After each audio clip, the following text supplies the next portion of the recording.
Hola, ¿qué tal? Bienvenidos. ¿Cómo están? Me da mucho gusto saludarles el día de hoy, en esta mañana del día miércoles, ya 15 de diciembre. Para mí es un gusto poder nuevamente acompañarlos y sobre todo hoy traer a un experto que nos estará el día de hoy hablando de un tema que ha sido relevante pues ya desde el año pasado, que nos va a platicar justamente del estatus actual en México y del mundo, sobre las acciones que se han estado tomando para hacer frente pues a esta situación de pandemia que hemos vivido en los últimos años. Ya está con nosotros Josué Bautista, del quien me voy a permitir, antes de cederle la palabra, poderles platicar un poquito acerca de él, para que lo conozcan, para que nos vayamos familiarizando.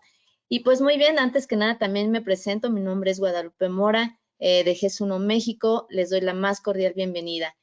Como bien les mencionaba, hoy está José Bautista, él viene representando a la empresa JBA Consultant y él, voy a platicarles un poquito acerca de la empresa. Es una consultoría especializada en farmacovigilancia, fundada en 2020 por justamente el químico farmacéutico industrial José Bautista, quien tiene más de 10 años de experiencia en el campo de la farmacovigilancia.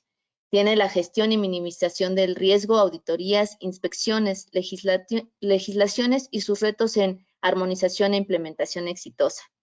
Ha interactuado con organizaciones también independientes de farmacovigilancia, en agencias reguladoras y cámaras de la industria farmacéutica.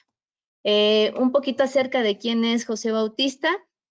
Como bien lo mencionaba, él es químico farmacéutico industrial, es egresado de la Escuela Nacional de Ciencias Biológicas del Instituto Politécnico Nacional, con 15 años de experiencia en la industria farmacéutica y cuenta con un diplomado en Administración Farmacéutica por el Instituto Tecnológico de Estudios Superiores de Monterrey, así como una especialización en negociación por el IPADE, y su experiencia profesional se relaciona principalmente en el campo de la farmacovigilancia. Sin más preámbulo, ya que está aquí también con nosotros, que ya veo, ya te estoy visualizando, Josué, te voy a ceder pues cámaras y micrófonos para que nos puedas proyectar tu presentación.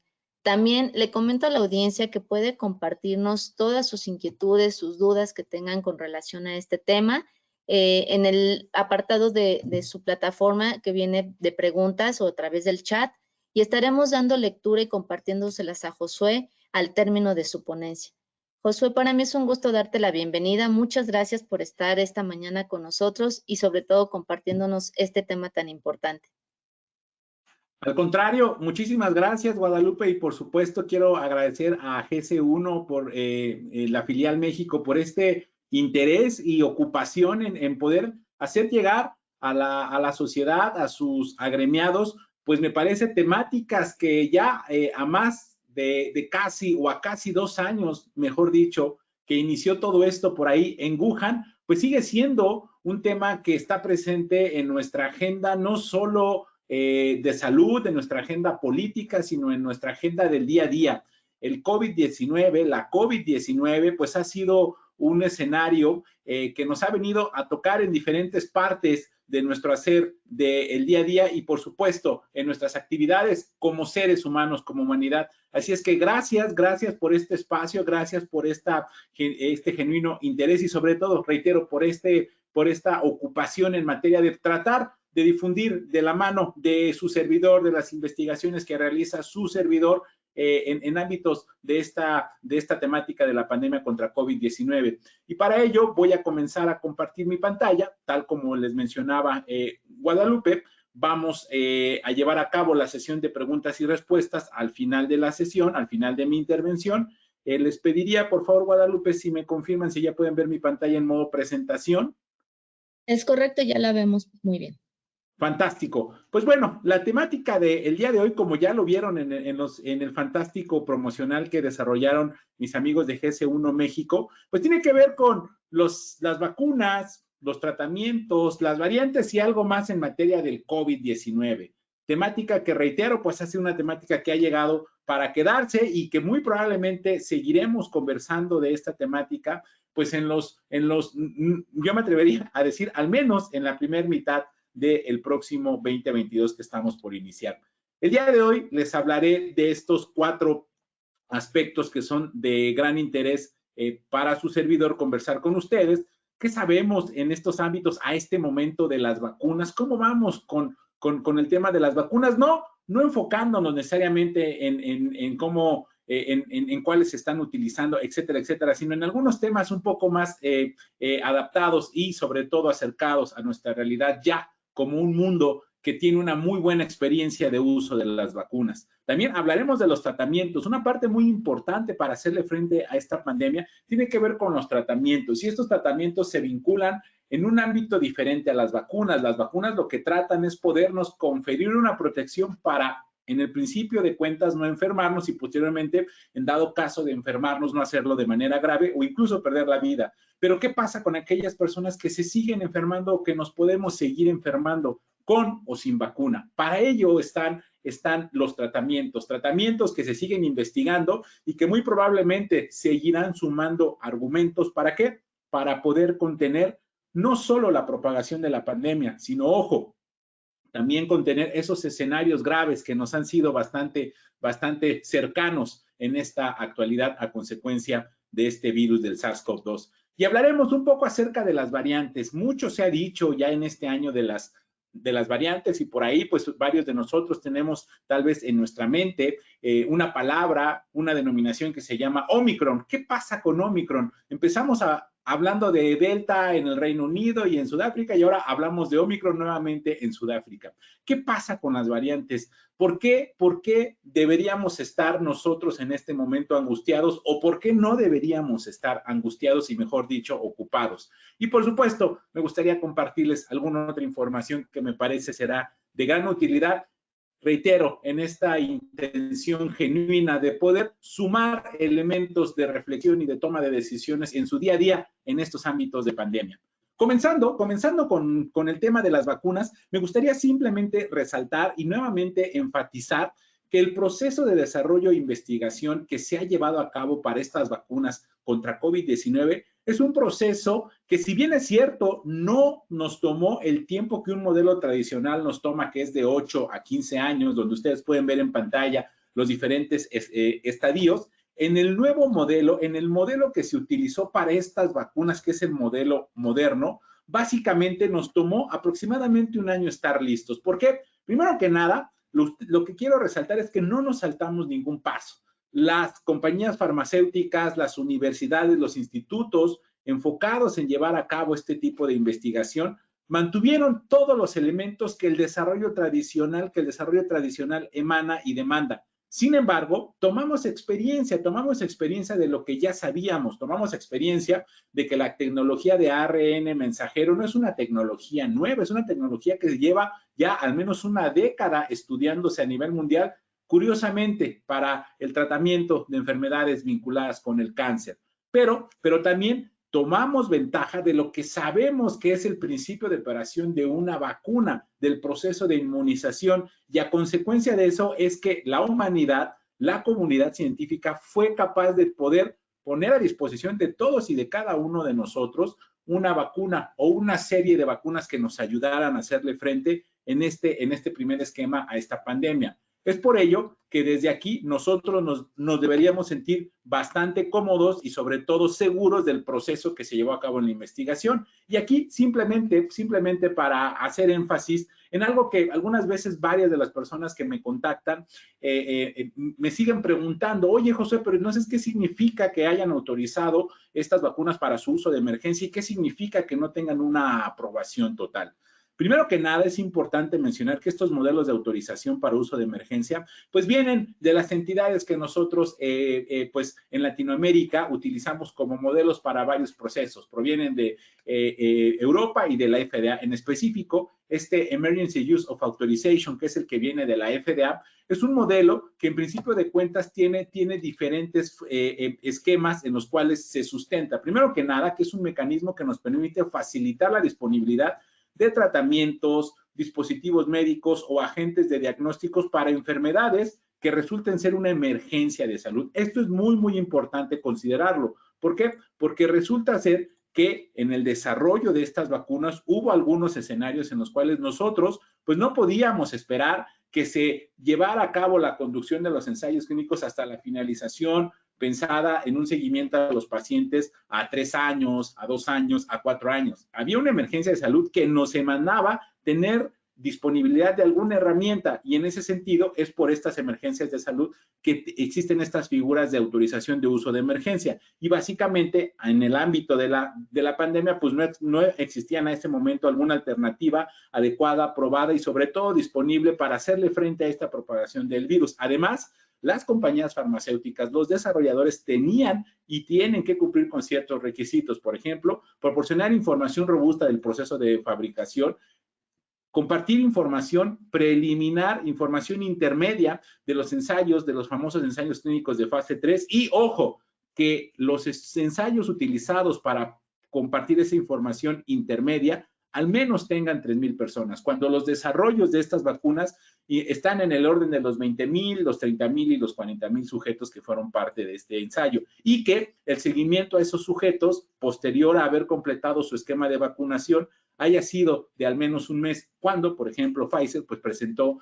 información vinculada a un seguimiento de al menos 6 meses a cada uno de los sujetos. Es por ello que emanan estas figuras, y de hecho es gracias a estas figuras que pues hace ya prácticamente un año se presentó por primera vez en el comité de la FDA para productos biológicos y vacunas estos resultados de los ensayos que llevaron a cabo en Pfizer de manera conjunta con BioNTech, y es por ello que tuvimos la primera autorización para uso de emergencia.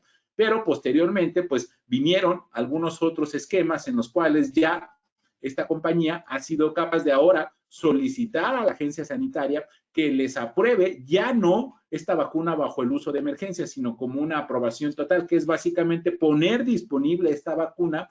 ¿De qué manera? De una manera más amplia, en donde nosotros seamos capaces a través de un profesional de la salud, nuestro médico tratante, por ejemplo, nos puede prescribir y podamos ir a la farmacia o a las entidades públicas a solicitar nuestra vacuna, cosa que hoy en día en este esquema de uso de autorización de emergencia en el mundo y en México no es posible por esta condición. Sin embargo, ya habiendo sucedido esto en Estados Unidos, donde Pfizer y BioNTech ya solicitaron esta aprobación total, esperemos que muy prontamente esto se venga replicando tal y como sucedió con el uso de autorización de emergencia. En México, a la fecha, pues tenemos disponibles estas 9 vacunas, todas ellas bajo este esquema de uso de autorización de emergencia. Y aquí me permito hacer un énfasis muy importante. Este uso de autorización de emergencia en nuestro país significa que ninguna de las vacunas que les estoy presentando en este momento en pantalla se pueden adquirir en alguna farmacia, en algún expendio dedicado a la venta de medicamentos y vacunas o incluso en algún hospital, digamos, privado. Si alguien de ustedes recibe información o una oferta de que les van a poder vender la vacuna de AstraZeneca, la de CanSino, la de Sputnik, la de Moderna, la de Janssen, la de Sinopharm, significa que esa vacuna no ha sido aún ingresada legalmente al país y que no sabemos el origen de la misma. Por lo tanto, al menos en México hasta este momento, el único mecanismo para poder acceder a cualquiera de estas alternativas de vacunación es el mecanismo de la campaña de vacunación contra COVID-19. Y de hecho, si nosotros observáramos la página de nuestra agencia sanitaria en México, COFEPRIS, a principios de año, pues se llevaron a cabo varios comunicados por parte de la agencia reguladora a materia de ¿qué? De que se empezaron a recibir informaciones de que en X lado, en X país, en X estado, en X ciudad, se estaba comercializando alguna de estas vacunas, situación que no es posible porque todas están en este momento en nuestro país bajo el esquema de uso de autorización de emergencia. Todas y cada una de estas vacunas, ojo, han sido evaluadas por la agencia reguladora de nuestro país y a razón de demostrar seguridad, calidad y eficacia, en nuestro país han sido autorizadas para estos fines. Ahora, ¿qué pasa después del uso de autorización de emergencia? ¿Qué más ha sucedido? Ya tuvimos el acceso a esta vacuna, a estas vacunas a través de este esquema. ¿Y qué más ha sucedido? Pues han cambiado, ya se ha generado nueva información. Primero que nada, información vinculada con el uso de la vacuna en pacientes pediátricos, información vinculada con estas mezclas de diferentes fabricantes de vacunas contra COVID-19 y no menos importante, el famoso refuerzo o dosis adicional. Ya veremos en algunos minutos si esto es lo mismo o si significan diferentes escenarios. Hablemos un poco del uso e investigación de estas vacunas en pacientes pediátricos, aquellos que de manera general se determinan son menores de 18 años. Hablemos un poco de lo que ha sucedido en este esquema. Y para ello, traeré a esta sesión pues, la información que se ha generado por 3 de los más importantes fabricantes en este escenario, Pfizer y BioNTech, Moderna y Janssen, que es la división farmacéutica de Johnson & Johnson. Cabe resaltar que la única vacuna que en su uso o en su modo de autorización de emergencia incluía pacientes pediátricos, al menos a nivel mundial, es la vacuna de Pfizer y BioNTech. ¿Por qué? Porque estas farmacéuticas, estas compañías farmacéuticas, en sus ensayos clínicos para poder evaluar seguridad, calidad y eficacia, sobre todo seguridad y eficacia en los ensayos clínicos, incluyeron pacientes menores de 18 años. Por eso, esta fue la primera vacuna autorizada para su uso de emergencia y además la primera vacuna que se podía haber administrado a pacientes menores de 18 años. En este sentido, en este primer esquema, Pfizer y BioNTech pues probaron esta vacuna en 44,000 sujetos y la dosis que se le administraba a esos sujetos fue de 30 microgramos por cada inyección. Después tenemos lo que hizo Moderna, donde los ensayos clínicos iniciales de Moderna incluyeron solo a pacientes o a personas mayores de 18 años. Ellos incluyeron 30,000 sujetos en sus desarrollos clínicos y la dosis que se administra de esta vacuna es de 100 microgramos. Posteriormente tenemos lo que llevó a cabo Janssen, donde ellos nuevamente, así como Moderna, incluyeron única y exclusivamente pacientes de 18 años y más. Aquí ellos utilizaron 43,000 sujetos y aquí al ser una tecnología diferente, lo que ellos estaban administrando es una dosificación que se expresa en unas unidades diferentes a lo que ya les he compartido con Pfizer y BioNTech. Pero ¿qué pasa? Pues resulta ser que la pandemia de COVID-19 y que esta enfermedad, pues empezamos a identificar que no solo era una cuestión de adultos, que no solo era una enfermedad que pudiese enfermar a aquellas personas en riesgo por tener obesidad o algunas comorbilidades como la diabetes, hipertensión, etcétera, etcétera. También afectó a pacientes pediátricos en una menor proporción y en la mayoría de los casos con una menor gravedad, pero también los afectó. Es por ello que se surgió esta necesidad de probar además qué tanto funcionan, no solo en términos de eficacia, sino qué tan seguras son estas vacunas en pacientes menores de 18 años. ¿Qué hizo Pfizer y BioNTech? Continuaron sus pruebas clínicas y después tuvieron otro grupo de pacientes, ahora de 12 a 15 años, en donde con 2,260 pacientes de 12 a 15 años, ellos probaron su vacuna, manteniendo esta misma dosis que recibieron los pacientes de 16 años a más, de 30 microgramos. ¿Qué pasa con este mismo fabricante? Pues ellos además continuaron con otro grupo de pacientes que son el de 5 a 11 años, donde aquí nuevamente tuvieron alrededor de 2,000 sujetos y aquí la dosis sí cambió. Aquí no se administraron 30 microgramos de la vacuna, sino 10 microgramos. Para el segundo grupo de pacientes, el de 12 a 15 años, incluso en Estados Unidos y en varias partes del mundo, incluyendo México, ya se actualizó la autorización de uso de emergencia. ¿Por qué? Porque se demostró, de acuerdo a la información que se obtuvo de estos ensayos clínicos, que la vacuna es eficaz y es segura. ¿Qué nos permite decir esto? Que los resultados que se obtuvieron en comparación con el primer grupo de población que fue incluida en el ensayo clínico fueron similares. Una protección más allá del 90% y eventos adversos o efectos adversos que en la mayoría fueron considerados leves y moderados, es decir, aquellos que desaparecen unos cuantos días después de haber recibido su vacuna y que no necesariamente llevan a situaciones de hospitalización o de poner en riesgo la vida o de incluso de causar la muerte de estos pacientes. La información vinculada con los ensayos de 5 años a 11 años también ya ha sido generada por parte de Pfizer y BioNTech. De hecho, ya le están en proceso de evaluación por parte de la agencia reguladora en Estados Unidos y estamos esperando que prontamente también esto se convierta en una realidad.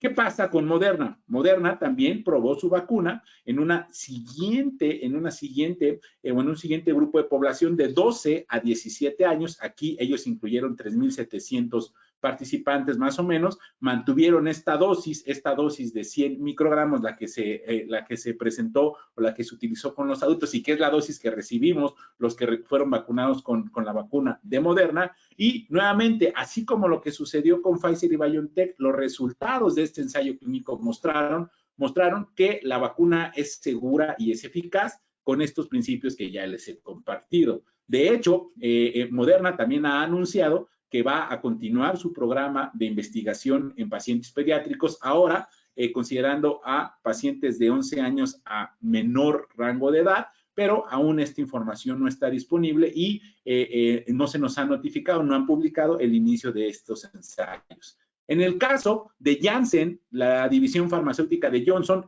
esta compañía ha informado incluso desde que se lanzó estos resultados que obtuvieron en su población adulta, que ellos también tienen la intención de seguir probando esta vacuna en población pediátrica, pero en el mismo sentido, pues necesitan iniciar estos estudios para que podamos observar qué situación prevalece con este esquema que es de una sola dosis. Con esto, es importante mencionar que la información científica que ha sido generada a consecuencia de la investigación y desarrollo de estas vacunas en población pediátrica nos ha mostrado que podemos tener la confianza en que la vacuna sea administrada, al menos en el caso de Pfizer y BioNTech, por ejemplo, para México, incluso en pacientes de 12 años en adelante. ¿Por qué? Porque la información demuestra seguridad y eficacia y lo mismo tendrá que estar sucediendo, por ejemplo, con Moderna, que ya terminaron los ensayos, y también cuando la evalúe la agencia correspondiente será con aquellos pacientes menores de 11 años. Esto es en términos del uso de la vacuna en las poblaciones que son poblaciones pediátricas y que de alguna forma a nosotros nos puede generar alguna situación de preocupación. No tendríamos que estar preocupados, no con los datos que se han generado hasta este momento. De hecho, aquí estoy presentando con ustedes esta actualización para el uso de autorización de emergencia ahora en pacientes adolescentes. Esta es la información de los ensayos y aquí les presento esta actualización que hizo nuestra agencia sanitaria en México para que la vacuna también pueda ser aplicada en pacientes a partir de 12 años y con ello, pues bueno, tener la mayor cantidad de población vacunada con al menos esta alternativa que es la de Pfizer y BioNTech. Ahora, otra de las grandes temáticas que se han venido conversando en este uso de las vacunas tiene que ver con la combinación de las dosis. ¿Qué pasa si yo recibí o yo completé mi esquema del fabricante A y de pronto estoy pensando en recibir alguna otra dosis del fabricante B? ¿Esto es seguro? ¿Esto nos dará información de que además la protección se mantiene? Como todo lo que ha pasado con esta pandemia, al inicio de la vacunación, incluso su servidor en las conferencias que me invitaban o que me comentaban, yo pudiese compartir en relación a este punto, el inicio de las campañas de vacunación, dado que los fabricantes no llevaron a cabo pruebas de qué pasa cuando se mezclan diferentes fabricantes o diferentes vacunas, la recomendación era, hasta este momento no tenemos información que nos indique que se pueden mezclar diversas dosis de vacunas de diversos fabricantes. No tenemos información, por lo tanto, el principio a seguir es completa tu cuadro de vacunación conforme a lo que indique tu fabricante.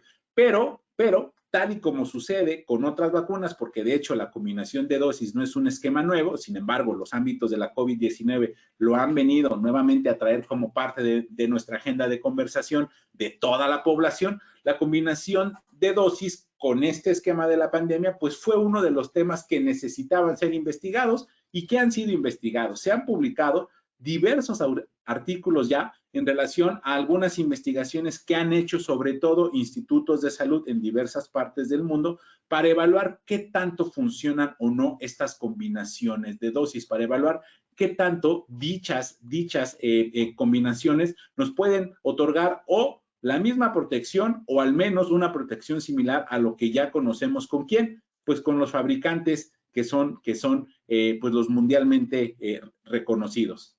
¿Qué nos han dicho estos ensayos?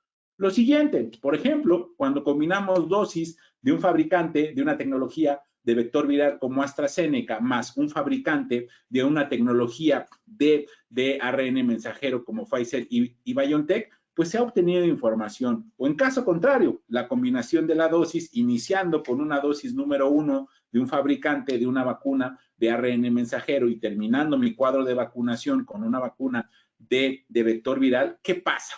La verdad que los resultados, la ciencia nos ha dicho que se han generado grados similares a esta producción de los anticuerpos neutralizantes, que son los aparatos de nuestro sistema inmune que se encargan literalmente de neutralizar al virus y de impedir que entre a nuestras células y que se replique. Para la primera combinación de AstraZeneca y BioNTech, los resultados han mostrado que se generan grados similares de anticuerpos neutralizantes, como si completáramos el esquema de Pfizer y BioNTech con 2 dosis o como si completáramos el esquema de 2 dosis de la vacuna de AstraZeneca. Es decir, combinando estas dos, se han obtenido información en términos de protección que es bastante similar. En términos de la seguridad, pues también se han encontrado perfiles de eventos adversos bastante similares y nuevamente se ha determinado que la inducción de la respuesta inmune es bastante fuerte. ¿Qué pasa si yo inicio mi cuadro de vacunación con Pfizer y BioNTech y lo termino con AstraZeneca? Nuevamente, en un ensayo, cuando se evaluó este esquema en intervalos de 4 semanas, nuevamente se obtuvo una respuesta inmune robusta y los niveles de estas inmunoglobulinas G han sido igual de altas como los esquemas homólogos. ¿Esto qué significa? Con esto, lo que podemos anticipar es que el combinar no significa una mayor protección, significa una protección similar, al menos con la información generada.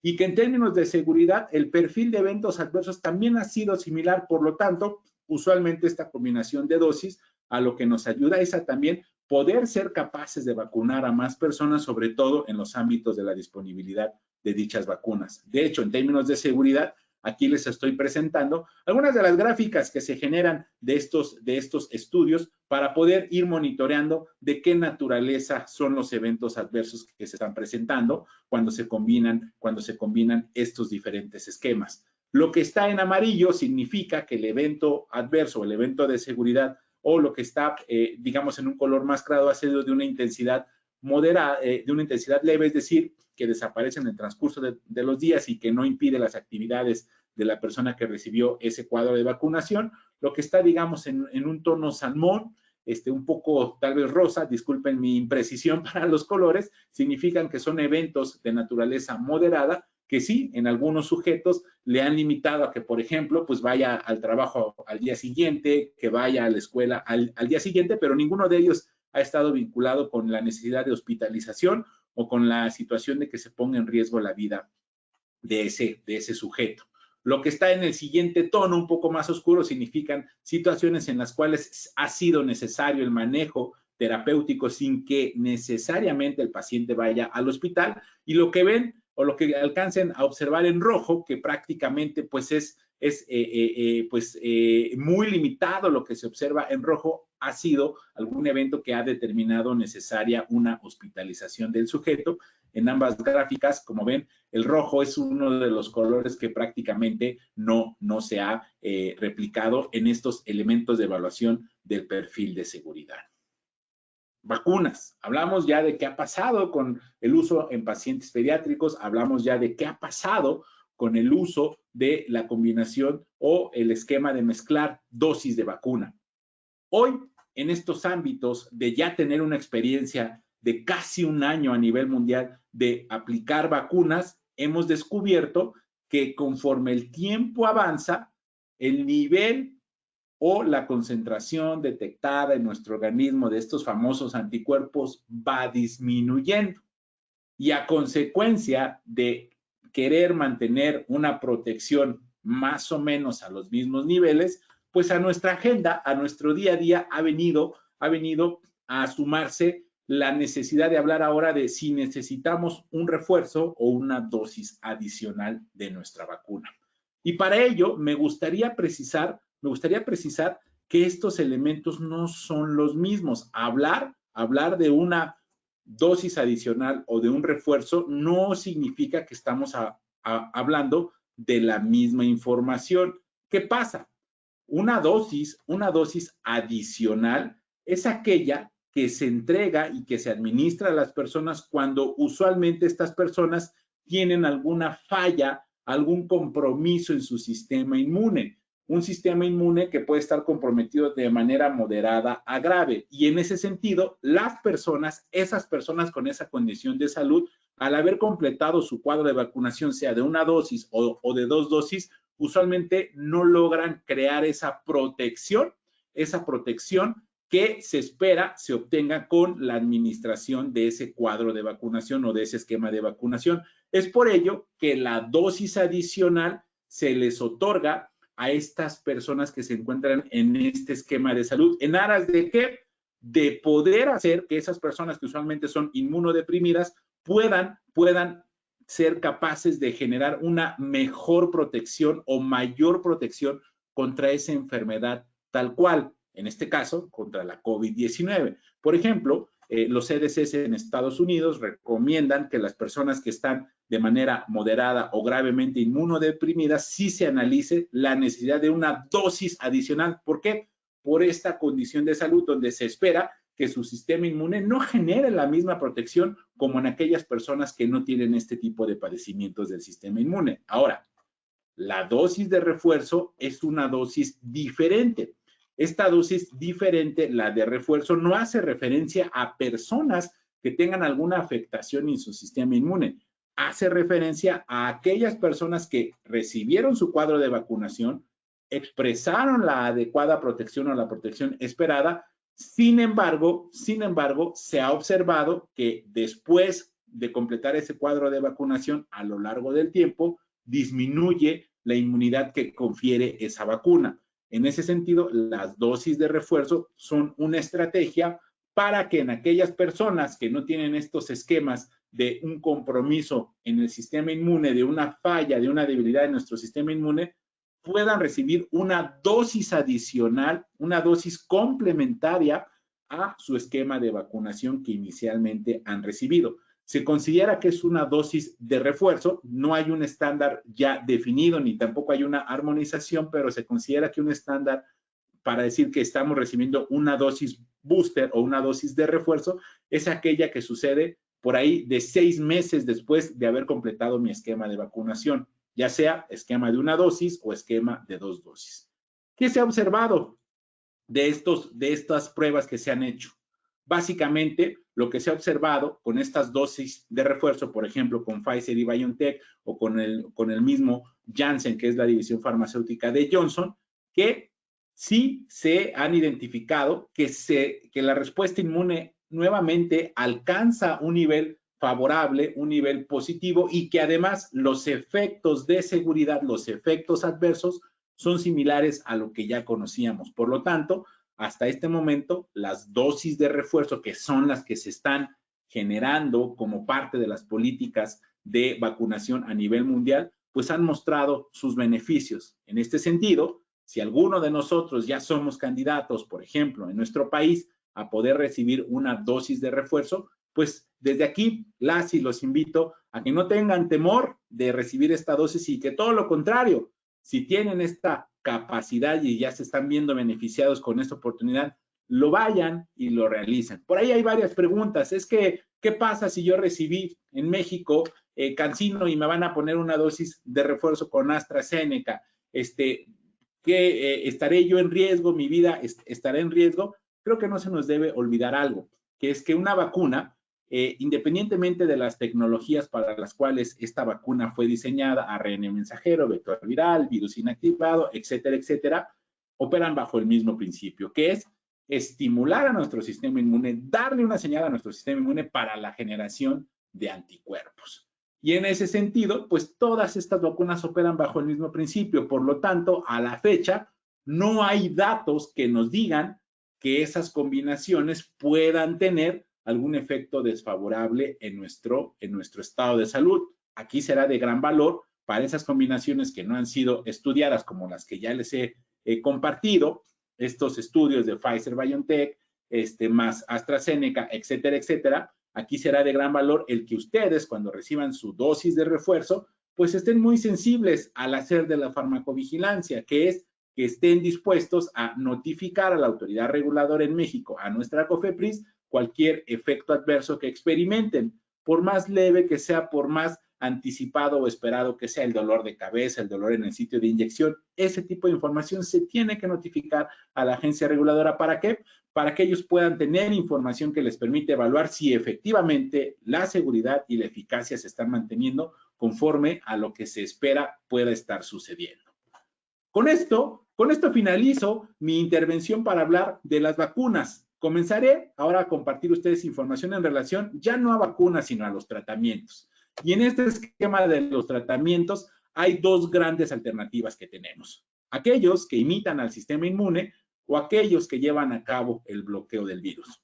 Aquellos que imitan al sistema inmune tienen que ver, por ejemplo, con el uso del plasma convaleciente. De hecho, este es uno de los esquemas que cuando se enfermó Donald Trump de COVID-19, pues él recibió también plasma convaleciente. Sin embargo, les tengo que decir que de ensayos que se han realizado para poder evaluar qué tanto funciona este tipo de alternativas como el uso del plasma convaleciente, desafortunadamente se observó que no estaba ayudando la administración o la entrega de plasma convaleciente a 2 pacientes que estaban enfermos de COVID-19 y por lo tanto es uno de los esquemas que no deberíamos estar considerando nosotros como al menos un esquema que esté sustentado en información que nos hable de la seguridad y sobre todo de la eficacia. Por lo tanto, el otro gran esquema que nos queda por conversar es el de aquellos tratamientos que están enfocados en el bloqueo del virus, el bloqueo de este famoso virus del SARS-CoV-2. Y en estos esquemas de tratamiento para el bloqueo del virus existen dos grandes alternativas, los antivirales y los anticuerpos monoclonales. Hablemos de los antivirales. En los antivirales tenemos a dos grandes antivirales. El famoso Remdesivir, que es un tratamiento que, como lo pueden ver, es para uso intravenoso y que está indicado justamente ¿para quién? Para el tratamiento de personas que tienen esta condición de salud, pero en este caso con un esquema muy específico. En aquellas personas que sean personas que estén infectadas con el virus del SARS-CoV-2 y que estén comprendidos en una edad de 12 años en adelante, que tengan un peso corporal de al menos 40 kilogramos y que estén presentando un cuadro de neumonía que no requiera oxígeno suplementario.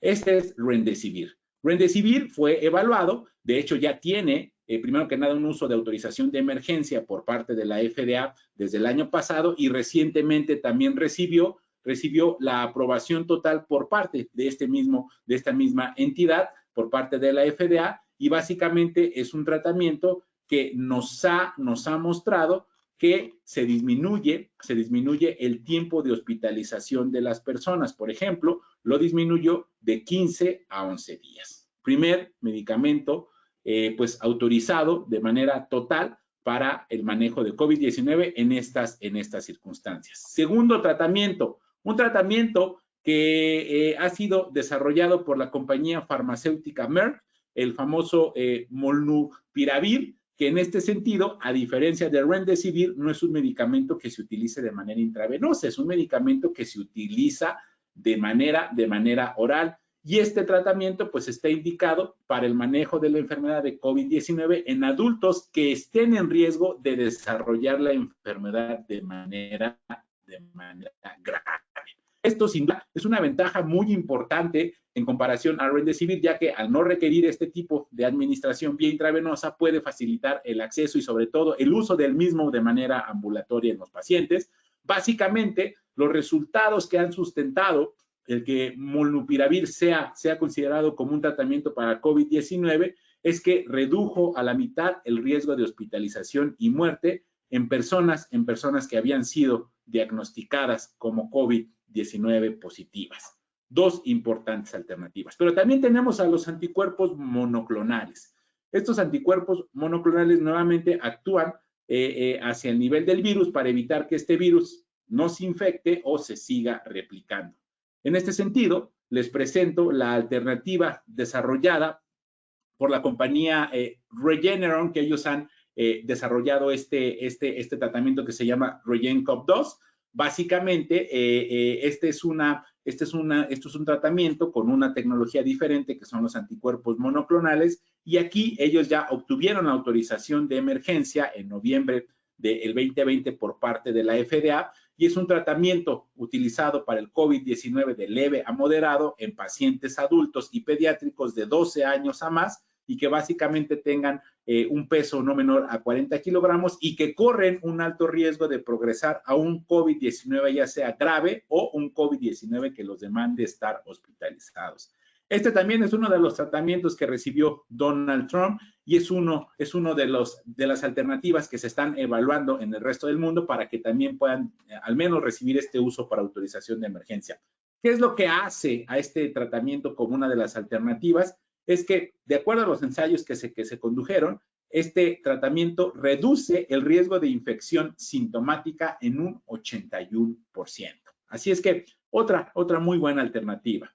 El otro de los tratamientos que podemos conversar es uno desarrollado por Eli Lilly. Aquí hay dos anticuerpos que se están utilizando de manera combinada y básicamente estos dos anticuerpos, así como el de REDCOV-2, pues tienen la misma indicación y aquí lo que se ha observado de estos anticuerpos desarrollados por Eli Lilly es que estos anticuerpos también han disminuido el riesgo de ser pacientes con COVID-19 que lleven a situaciones graves, sobre todo estos escenarios de hospitalización. ¿Qué es lo que se ha observado con este tratamiento? Que este tratamiento reduce el riesgo de infecciones por COVID-19 en un 80%. Estos en ámbitos de los tratamientos. Como ven, tenemos alternativas bastante positivas, bastante interesantes, tanto medicamentos antivirales como anticuerpos monoclonales, que muy seguramente en un corto tiempo también estarán siendo utilizados en países sin duda como México. En este caso, Remdesivir también tiene ya un uso de autorización de emergencia para nuestro país. Hablemos ahora de la última temática que me parece es de gran interés para todos nosotros. Las famosas variantes del COVID-19 o las famosas variantes del SARS-CoV-2. Para ello es importante mencionar que es normal y de hecho es esperado, ya lo sabemos, que los virus cambien y evolucionen a medida que el tiempo va transcurriendo y en consecuencia esto genera que se vayan propagando entre las personas. ¿Qué pasa? Cuando estos cambios hacen que un virus pase a ser sensiblemente distinto del virus original, se dice que este es un nuevo virus al que se le denomina una variante. Las mutaciones per se de los virus no necesariamente son variantes, sino aquellas mutaciones que nuevamente hacen que el virus sea sensiblemente distinto al virus original son lo que se denominan variantes. En este sentido, para detectar variantes, los científicos hacen una serie de pasos de monitoreo de las diferentes formas de ese mismo virus, en este caso de su material genético. Es un proceso que se denomina secuenciación y en ese sentido van buscando diferencias entre ellos para determinar si han cambiado o no y sobre todo el grado en el que han cambiado. Y en este caso, pues dado que el virus del famoso SARS-CoV-2 que es el causante de la COVID-19, se ha propagado por todo el planeta, han surgido y se han descrito distintas variantes en los diferentes países que integran a este planeta Tierra. De acuerdo a la clasificación de la Organización Mundial de la Salud, existen dos grandes tipos de variantes. Las de interés, por sus siglas en inglés, VOI, o los Variant of Interest, y las variantes de preocupación, que por sus siglas en inglés, pues tienen esta nomenclatura VOC, Variant of Concern, donde básicamente la gran diferencia entre estas dos tiene que ver con lo siguiente que les voy a compartir. Se considera que una variante es de interés si presenta mutaciones que presumiblemente o a ciencia cierta causen cambios importantes y si además tienen una amplia circulación. Por ejemplo, si se sabe que provocan muchos conglomerados de personas infectadas o que se encuentran en muchos países. Variantes de interés y variantes de interés para el virus del SARS-CoV-2 hay varias de ellas, hay montones de ellas. En este sentido, hay muchas variantes de interés que la OMS sigue vigilando por si pasaran a ser variantes de preocupación. Es decir, en esta clasificación, las variantes de interés estarían en un nivel de riesgo menor a las de preocupación. ¿Por qué?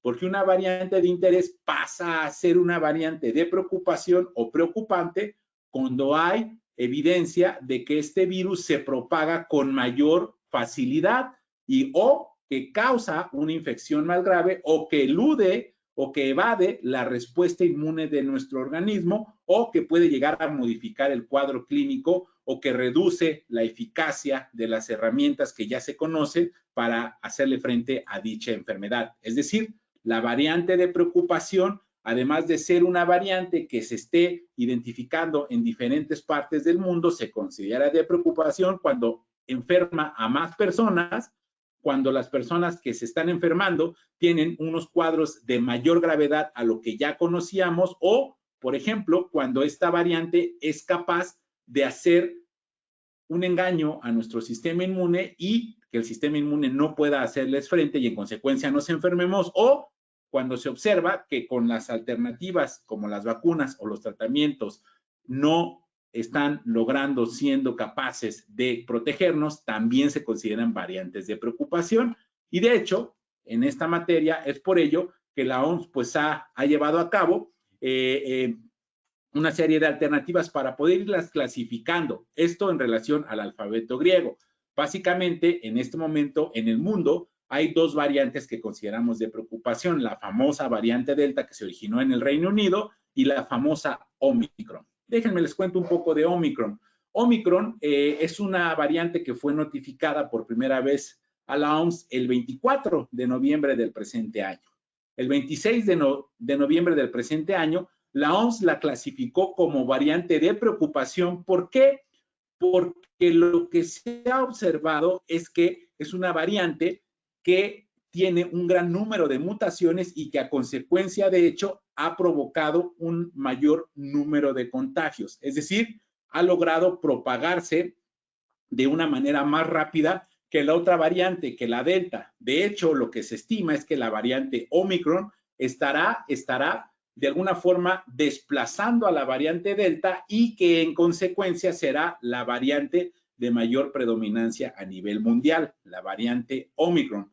Pero ojo, es una variante de preocupación en relación a que hasta la fecha el elemento que la clasifica como de preocupación es que es más infecciosa, es decir, que tenemos mayor probabilidad de enfermarnos por COVID-19 a consecuencia de esta variante. Pero ojo, no se ha observado hasta el momento, con los datos que se han colectado, que son limitados, que cause algún cuadro clínico diferente a lo que ya conocemos, que tenga diferentes síntomas y que tampoco se ha observado que pueda causar una enfermedad de COVID-19 o de la COVID-19 más grave. Muy importante, no se ha observado en las personas a las cuales se les ha identificado como positivas de SARS-CoV-2, enfermas de COVID-19 por la variante Omicron, en ellas no se han identificado cuadros más graves a los que ya conocemos que puede suceder con la COVID-19.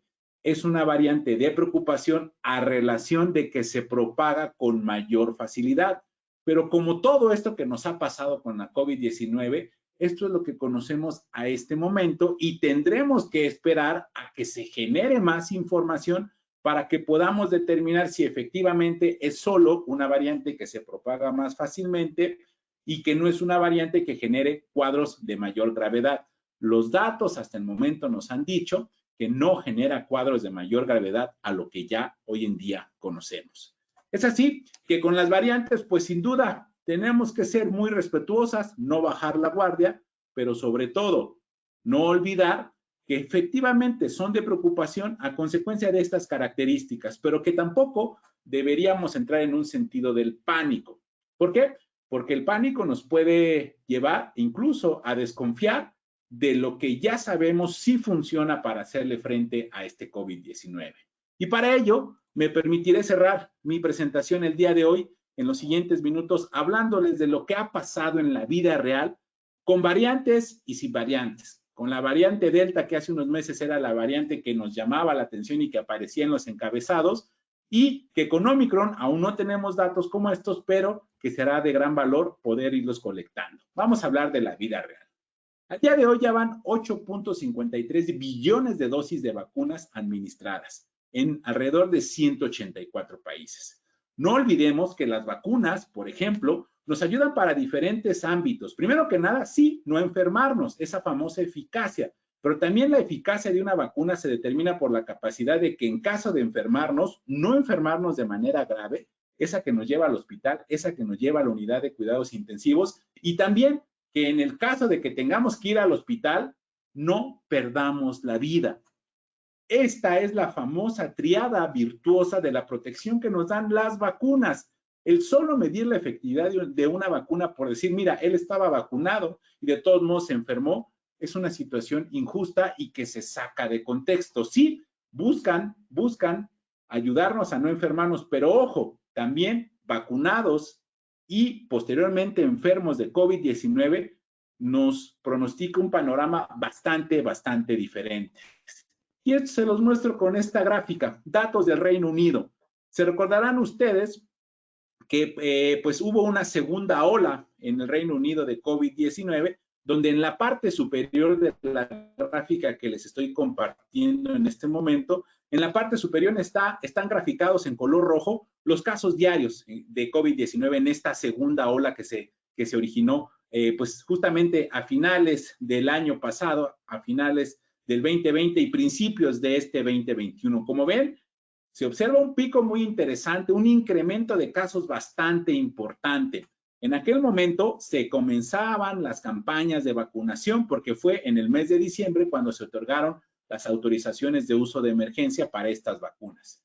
Si revisamos el número de muertes diarias, nuevamente abajo en amarillo observaremos que también hay un incremento bastante importante que prácticamente iba de la mano con el incremento de casos. Es decir, las muertes diarias a consecuencia de la COVID-19, pues también fueron muy significativas. ¿Qué pasa con la tercera ola de COVID-19 en el Reino Unido? Aquella que sucedió a consecuencia de la famosa variante Delta.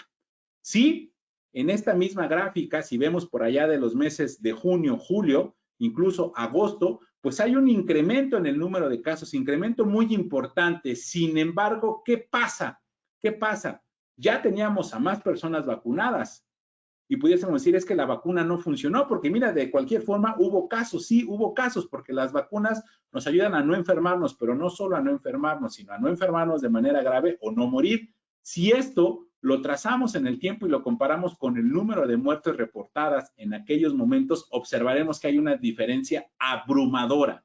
El número de muertes reportadas a consecuencia de la tercera ola a causa de la variante Delta en el Reino Unido fue significativamente menor, fue impresionantemente menor en comparación a aquel momento en el que iniciábamos la campaña de vacunación. Si esto lo comparamos, por ejemplo, con algunos datos de Estados Unidos, ustedes verán qué pasa con los porcentajes de hospitalizaciones de personas no vacunadas y de personas que han completado su cuadro de vacunación. En cuanto a los casos, hay una diferencia bien importante en el número de casos por millón de personas o millón de habitantes allá en Ontario. En cuanto a los pacientes hospitalizados, son 5 por cada millón de personas en el caso de personas vacunadas y 135 de personas no vacunadas. Pacientes en la unidad de cuidados intensivos, solo 1.5 personas por cada millón de habitantes en Ontario estaban en la unidad de cuidados intensivos que recibieron su cuadro completo de vacunación contra 76 personas por cada millón de habitantes allá en Ontario. Esto nos muestra evidentemente el valor y la protección que nos dan las vacunas. Ahora hablemos de México. Aquí, como podemos ver, pues el nivel de vacunación ha ido aumentando. Vamos a tratar de hacer un ejercicio similar. Hablemos de los casos. Podemos observar cómo hay diferentes picos de casos, por ejemplo, en enero del presente año y este último pico que tuvimos por ahí de el mes de septiembre, entre agosto y septiembre.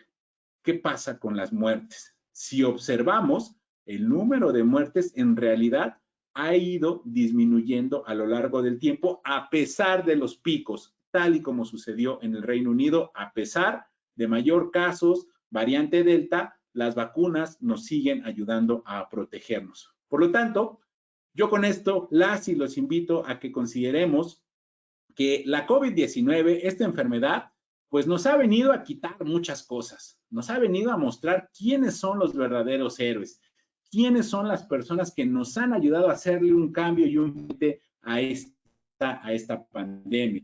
COVID-19 nos ha quitado montones de cosas. Una disculpa, creo que ahí ya no funcionó la animación. Nos ha mostrado que esta enfermedad pues ha venido a cambiar muchísimos elementos de nuestro día a día. Nos ha venido a dejar de ser capaces de ser seres humanos, de vivir en armonía, en comunión, de mirarnos sin temor, de darnos una sonrisa, un abrazo sin temor. Así es que los invito a que no bajemos la guardia y a que sigamos confiando en los tratamientos que se han desarrollado para este manejo de la pandemia y en las vacunas, y que no dejemos de tomar en cuenta las medidas que ya conocemos, que son las que con o sin vacunas también nos ayudaron. Sana distancia, uso de mascarilla facial, no asistir a lugares cerrados y donde haya tumultos de personas, porque eso nos pondría en un riesgo muy importante. Muchísimas gracias por la invitación, y si es que hubiese alguna pregunta o comentario, me reitero a sus órdenes. Muchas gracias. Al contrario, muchas gracias. Fíjate que afortunadamente tenemos muchas preguntas. Creo que la información que nos has compartido, Josué, es de infinito valor. Creo que ante esta situación nos interesa y a todos nos conviene estar bien informados. Entonces vamos a ir compartiendo en la medida de lo posible las preguntas que tenemos por parte de nuestros asistentes. La primera de ellas nos pregunta Gabriela Román. Desde tu punto de vista, ¿cuánto tiempo crees que tomará el que países como Estados Unidos acepten todas las vacunas como efectivas y poder ingresar a sus países, a su país? Bueno, gracias, Gabriela, por la excelente pregunta que haces. Yo diría que no es el tiempo que le tome a Estados Unidos aceptar las otras vacunas, es el tiempo que le tome a los que han desarrollado estas vacunas entregar la información que se necesita y se considera necesaria para evaluar la seguridad, la calidad y la eficacia de dichas vacunas. No es una casualidad que en el mundo pues tengamos aprobadas en varios países del mundo las vacunas de Pfizer y BioNTech, de Moderna, las vacunas de AstraZeneca y la Universidad de Oxford, las vacunas de Janssen. No es una casualidad, es que estos desarrolladores conocen muy bien los estándares que operan a nivel mundial y saben muy bien los requisitos que las agencias reguladoras demandan para poder evaluar estos parámetros que les he compartido.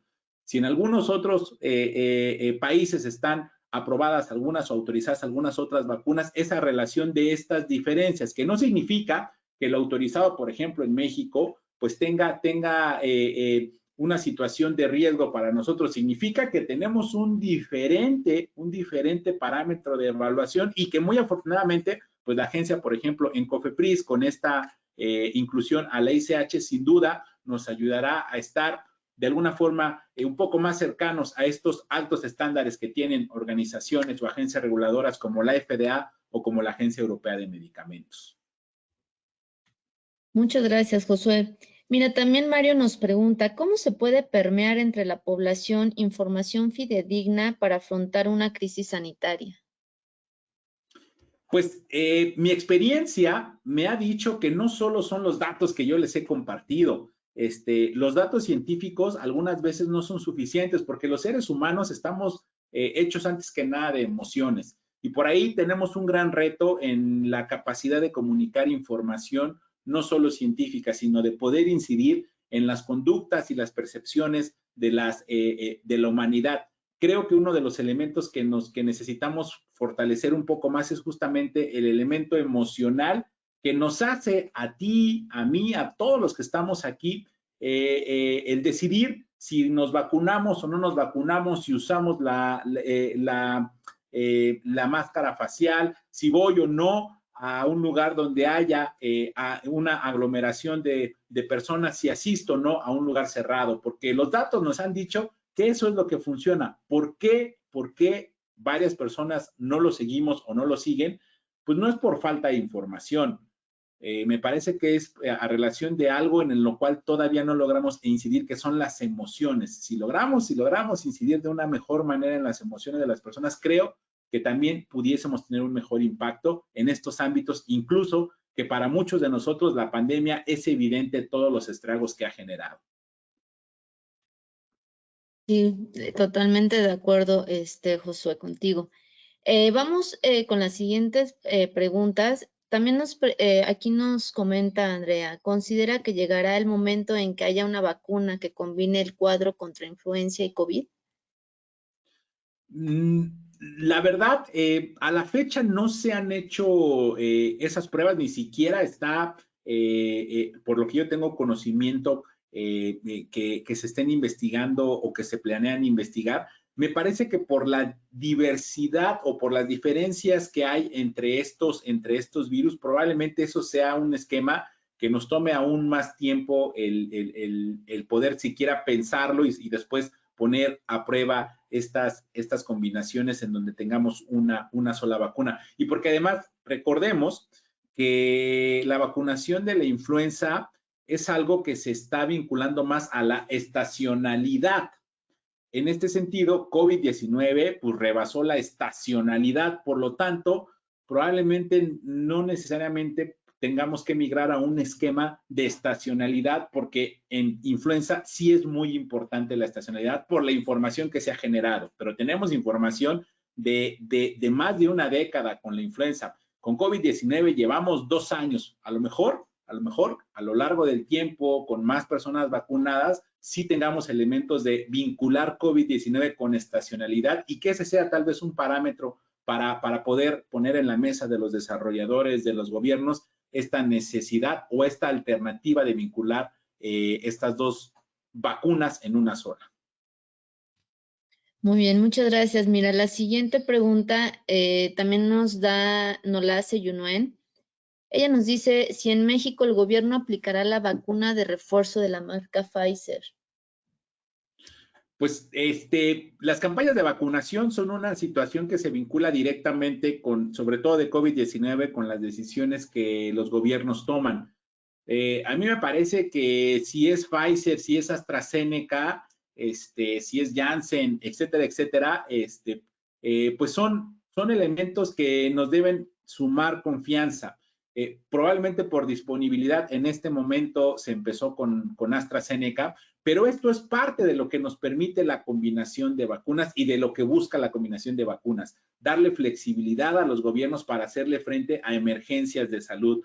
Así es que probablemente en un periodo cercano, muy probablemente también haya un refuerzo o se establezca que el refuerzo será con la vacuna de Pfizer, pero no olvidemos el principio a través del cual operan las vacunas y desde ese principio, pues me toque, en mi caso que yo recibí en mi cuadro de vacunación con AstraZeneca, me toque con mismo AstraZeneca o con algún otro fabricante, pues es un refuerzo y ese refuerzo pues viene a desarrollar esta intención que es que mi sistema inmune una vez más se ponga a trabajar y genere otra vez un pico de anticuerpos neutralizantes que me den protección contra esta variante o contra cualquier otra forma del virus. Muy bien, muchas gracias. Ahora en el tema ya de medicamentos y tratamientos, que fue otro de los tópicos que trataste, nos pregunta Héctor Michaca, ¿estos 3 medicamentos contra el COVID que mencionabas están autorizados en México? ¿Ya están disponibles aquí? No, el único que tiene este esquema que va por la autorización de emergencia es el del Remdesivir, es el único, pero que está autorizado bajo uso de emergencia. Nuevamente, ya les comentaba yo y por eso fue que lo incluía en un principio. El uso de emergencia es una, digamos, disponibilidad de la terapia, de la vacuna, del medicamento, pero bajo el paraguas del sistema de salud.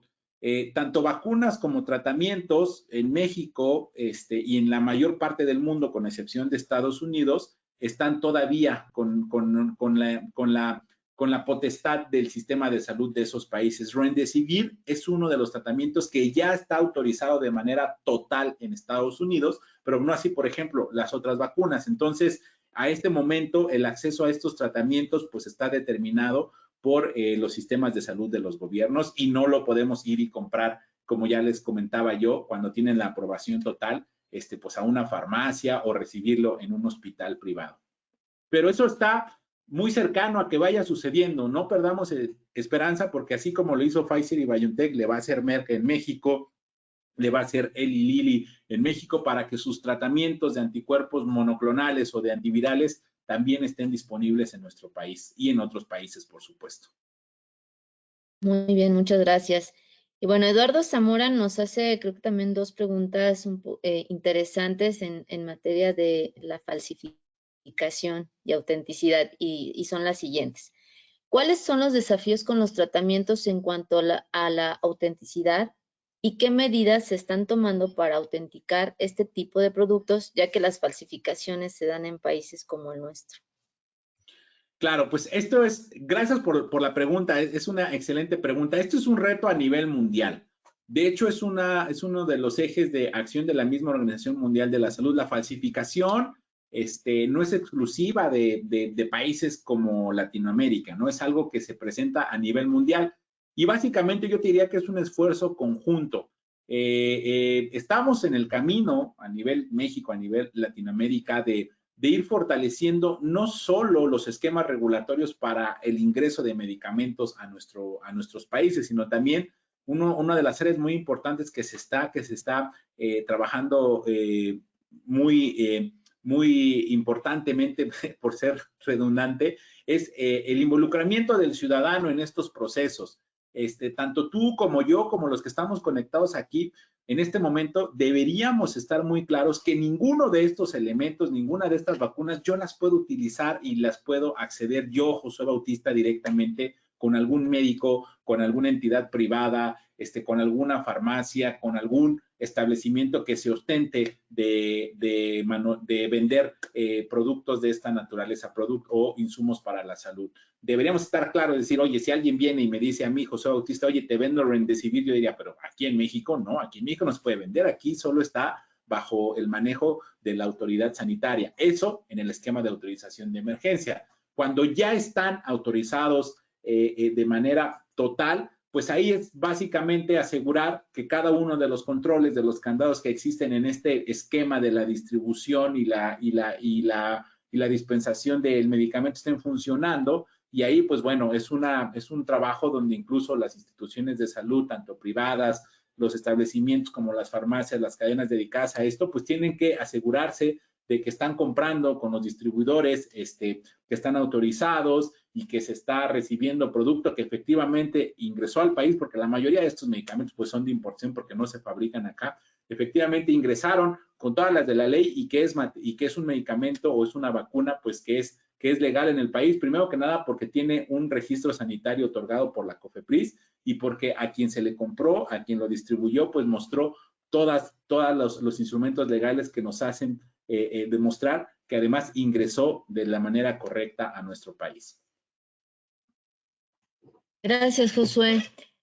Vamos con la siguiente pregunta en cuestión a las variantes. Y Héctor Michaca te pregunta, ¿cuántos casos se han detectado en México hasta el momento de esta variante Omicron?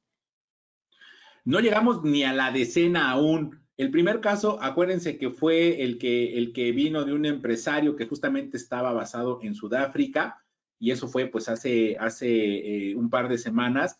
Después se confirmó el siguiente caso, y la verdad es que a partir de ahí me parece que se han sumado un par de casos más, pero no llegamos aún a la decena de casos, lo cual no significa que no va a suceder, porque pues lo que se espera es que a nivel mundial pues Omicron sea la variante de dominancia y que esto pues bueno se replique en México y en otras partes del mundo. Lo más importante será en este momento es mantener estas medidas para evitar ponernos en escenarios de riesgo, que es algo de los elementos que a lo mejor a veces no abordamos. No es que las actividades que yo realice me ayuden a que se disminuya al 100% el riesgo de enfermarme, no, pero esta serie de actividades, una con la otra, van sumando una serie de capas que me van ayudando a estar un poco más protegido. Si yo ya no utilizo el cubrebocas porque estoy vacunado y ya ando en los lugares abiertos o cerrados porque estoy vacunado y no utilizo el cubrebocas, no mantengo sana distancia, empiezo a tener situaciones de contacto con diferentes núcleos a mi núcleo familiar, pues es muy probable que me pueda enfermar. La gran diferencia de si estoy vacunado o no es que probablemente el vacunado en su esquema completo se enferme, pero no de manera grave. El no vacunado, pues es el que se puede enfermar de manera grave. Y además, ojo, el que se enferma también tiene esta capacidad de transmitir la enfermedad a otros. Por eso es muy importante que si aún no me vacuno, me vaya y me vacune y no demore más tiempo. Sí, muchas gracias. Y ahorita justo tocaba la parte de la vacunación y esto también me liga a la siguiente pregunta en cuestión también a los tratamientos. Aquí hay una pregunta que nos hace Yunuen sobre el factor de transferencia para fortalecer el sistema inmunológico, que si puede apoyar a disminuir el contagio de COVID. Miren, el factor de transferencia es un elemento que ha sido controversial en el mundo. En el mundo, el factor de transferencia, hay argumentos científicos que nos dicen que sí funciona y sí ayuda. Hay otros que nos dicen que no funciona o que al menos no hace un cambio el recibirlo o no, más que funcione. Entonces, en ese ámbito, pues bueno, será una decisión, a mí me gustaría mencionarlo así, será una decisión que se tome entre el médico tratante y el paciente, una decisión el decir sí, vamos a por el factor de transferencia y sobre todo una decisión que se tendría que ir evaluando pues durante el curso de la recepción de ese instrumento. Reitero, es un tema controversial, no me atrevo a decir que no funciona, pero hay estos argumentos que se contraponen, a diferencia de lo que ha pasado con la vacuna o con los tratamientos, donde se investiga y lo que se ha investigado y lo que se reporta es consistente, de que es seguro, es eficaz y es de calidad. Muy bien, muchas gracias, José. Y vamos con dos preguntas más, que con estas creo que estaríamos concluyendo el bloque. He dado lectura a todas las preguntas que nos han compartido. Algunas las he unido porque eran muy similares o iguales. Estas dos preguntas van en el tema también sobre las vacunas. Una de ellas nos la hace Carmen y nos dice cómo va la evaluación de la vacuna cubana Abdala. ¿Qué pasó con el CNM con opinión favorable? Te diré que pues a la fecha no se ha publicado por parte del Comité de Moléculas Nuevas en nuestro país, en México, información en relación a esa evaluación. Lo que tenemos que hacer es esperar a que se publique así como se han publicado los resultados de la opinión que nos dé el Comité de Moléculas Nuevas en nuestro país para poder saber si efectivamente, de acuerdo a esa evaluación, se considera que esa vacuna es segura y es eficaz. Están los datos que se han generado directamente desde el país sede, desde el país origen, pero bueno, todo esto, así como sucede con cualquier otro medicamento o con cualquier otra vacuna, es sujeto a la evaluación de la entidad reguladora local y a partir de ahí, pues, determinar por medio de los atributos que tiene esa entidad reguladora, si efectivamente hacen consistencia y sincronía con la expectativa de evaluación y los requisitos locales. Pero a la fecha no se ha publicado información en los sitios y en los medios oficiales. Ok, de acuerdo, perfecto. La siguiente pregunta es de Juana Elid y es justo sobre las vacunas, pero hacia la población de los niños de 12 a 15 años. Dice que aún no se autorizan poner en esta edad. ¿Por qué no es autorizado aún en nuestro país? Autorizado ya está. Ya les compartía yo que para la vacuna de Pfizer y BioNTech, en México, la autorización de emergencia que se le dio inicialmente fue ampliada. Nosotros en México, esta ampliación de la autorización de emergencia se dio en junio del presente año, en junio del 2021. Es decir, con los datos que ya evaluó FDA y que muy seguramente después presentó Pfizer y BioNTech acá a nuestra agencia reguladora, con esos elementos, en México, el Comité de Moléculas Nuevas, en el mes de junio, por unanimidad, emitieron una opinión favorable. Y en ese sentido, eso significa que a partir de ahí, pues bueno, esta dictaminación que hace el Comité de Moléculas Nuevas, posteriormente la otra entidad, que es la Comisión de Autorización Sanitaria, en ese sentido, emitió la siguiente opinión para decir, ya, o sea, los datos que nos ha presentado este desarrollador nos dice que la vacuna en pacientes de 12 en adelante es segura, es eficaz y es de calidad. Eso ya está, eso ya es legal. Y desde ese principio, pues bueno, pudiésemos nosotros decir que se puede utilizar en estos pacientes, sobre todo menores de 15 años, porque reitero, esta vacuna, la de Pfizer y BioNTech en especial, sus primeros ensayos clínicos ya incluían pacientes menores de 18 años. ¿Por qué? Porque fue eso de una población de 16 en adelante. Ahora, el por qué tal vez aún no está extendido el uso o la aplicación de esta vacuna en este grupo de edad, pues tiene que ver más con la estrategia de vacunación que cada uno de los países están implementando en este momento, pero por el lado de los datos, por el lado de la ciencia y la investigación y lo que otras agencias ya han evaluado, no debería haber mayor preocupación entre nosotros para decir no se ha o no se puede utilizar o no la debería yo utilizar porque no sé si es segura y si es eficaz. La respuesta es que sí es segura y sí es eficaz. Muy bien, muchas gracias. Bueno, ahorita llegó otra pregunta, ya para cerrar, de último momento, María de Los Ángeles. Nos pregunta sobre la sintomatología del portador pasivo, si existe alguna que se pueda detectar. Pues mira, esa es una pregunta muy interesante. En COVID-19 se ha dicho, ¿eres sintomático o asintomático? Y básicamente es que si eres sintomático, pues tendrás estos cuadros que ya conocemos, que se han reportado como signos y síntomas de COVID leve, ¿no? Pero asintomático es prácticamente la persona literal que no tuvo síntomas, que sabemos que se enfermó porque le hicimos una prueba de detección de COVID-19 y salió positiva, ya sea la de antígenos o ya sea la de PCR, y salió positiva, pero esa persona dice, pues yo no me siento de ninguna manera con algún signo o síntoma de los que ya se han reportado. Entonces, es un poco complicado dar una respuesta como hacia el nivel de la pregunta o hacia el sentido de la pregunta. Es básicamente sintomático o asintomático. Sintomático, pues son en los diferentes niveles de la enfermedad, la leve, la moderada, la severa. Y asintomático es pues que no tuviste síntomas y que supiste que estás enfermo de COVID-19 o contagiado con el virus a razón de una prueba, pero que tú no los desarrollaste ninguno de los síntomas. Muy bien, pues muchas gracias, Josué. Creo que hemos dado lectura a todas las inquietudes y creo que fueron bastantes. Creo que es un tema que podríamos continuar, yo creo que al menos otra hora, al menos, pero bueno, creo que la información que nos diste fue de gran valor para nuestros asistentes.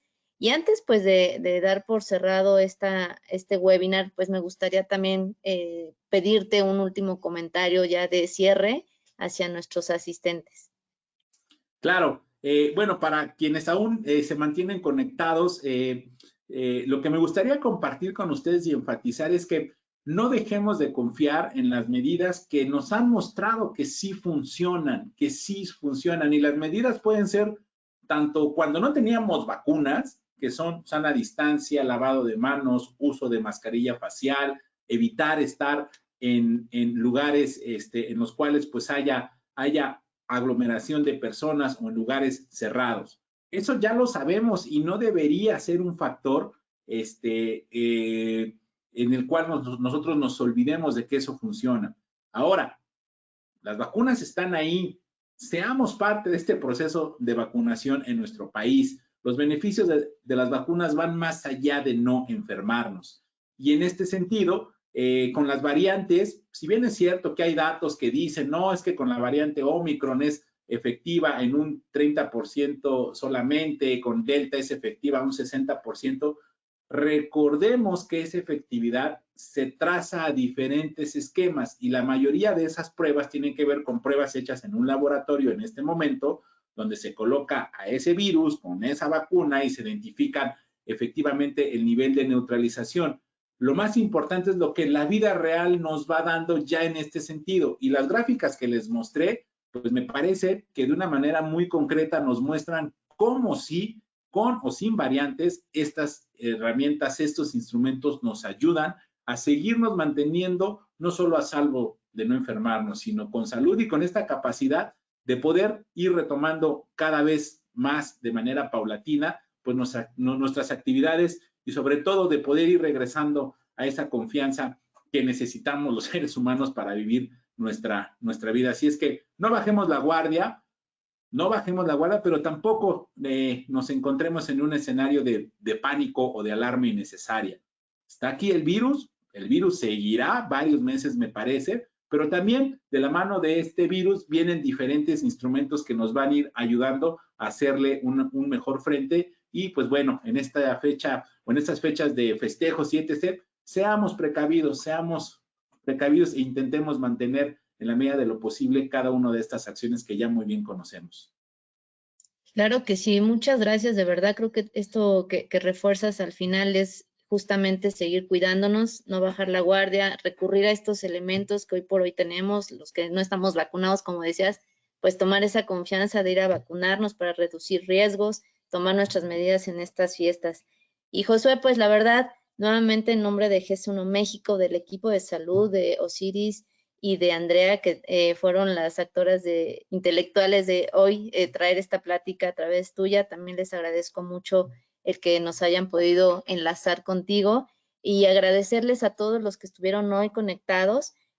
También aprovechar para pues desearles tanto a Josué como a todos nuestros asistentes felices fiestas, que podamos pasar unas gratas fiestas en compañía de nuestros seres queridos y les deseamos un excelente 2022. Con este estaríamos cerrando formalmente nuestras sesiones de webinars de una manera exitosa, una gran plática que creo que queda bastante bien para estas fiestas que vienen, seguir cuidándonos, tomar todos los consejos y tips que hoy nos compartió Josué.